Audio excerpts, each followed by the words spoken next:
রোজা মিস দেখো দেখো, আমাদের কমেন্ট বক্সে মাইসুন আপু বলেছে যে সে একটা ঘর বানানো শিখতে চায়। আচ্ছা তাই, তাহলে আজকে একটা ঘর বানাই। তবে ঝিলমিল, তুমি কি জানো ঘর বানাতে হলে আমাদের নতুন একটা শেপ দরকার? নতুন শেপ? হ্যাঁ, নতুন শেপ। এই যে আমাদের সেই নতুন শেপ, এটা হলো চতুর্ভুজ বা স্কোয়ার, যার 4টা বাহু আর 4টা কর্নার থাকে। ও মানে 4টা হাত থাকে আর রাইট, 4টা কোণা থাকে। 4টা হাত আর 4টা কর্নার থাকে। এই মিস, চলো তাহলে মন্ত্র বলে আমরা বাকি জিনিসগুলো নিয়ে আসি। চলো। চিকন পাতা দেবদারু, চোখা কাটা সজারু, 3 বার ফু মারো। হয়ে যাবে মজারু। দেখো ঝিলমিল, আমাদের কিন্তু সবকিছু চলে আসলো। এই যে আমাদের এটা কি বলতো, ত্রিভুজ। আর আরেকটা শেপও কিন্তু আমাদের কাটা ছিল, এটাকে কি বলছি আমরা? চতুর্ভুজ, যার 4টি বাহু আছে। রাইট। এখন আমি এই চতুর্ভুজ আর ত্রিভুজ দিয়ে একটা ঘর বানিয়ে ফেলবো। প্রথমে আমি কি করব বলো তো?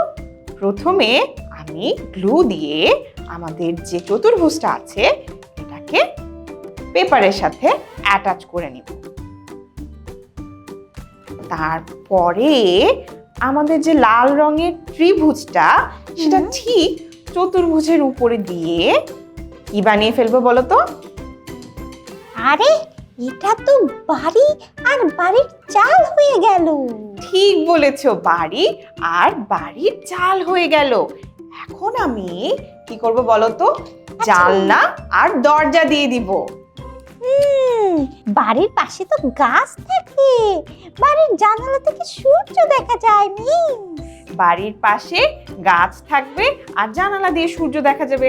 ঠিক, দেখো জানলার দরজাগুলো তো আমি এঁকে ফেললাম। এখন আমি গাছ আর সূর্য এঁকে ফেলবো। এইভাবে ব্রাউন কালার দিয়ে আমি গাছের নিচের অংশ দিয়ে দিব, আর গ্রিন কালার দিয়ে দিব গাছের উপরের অংশ।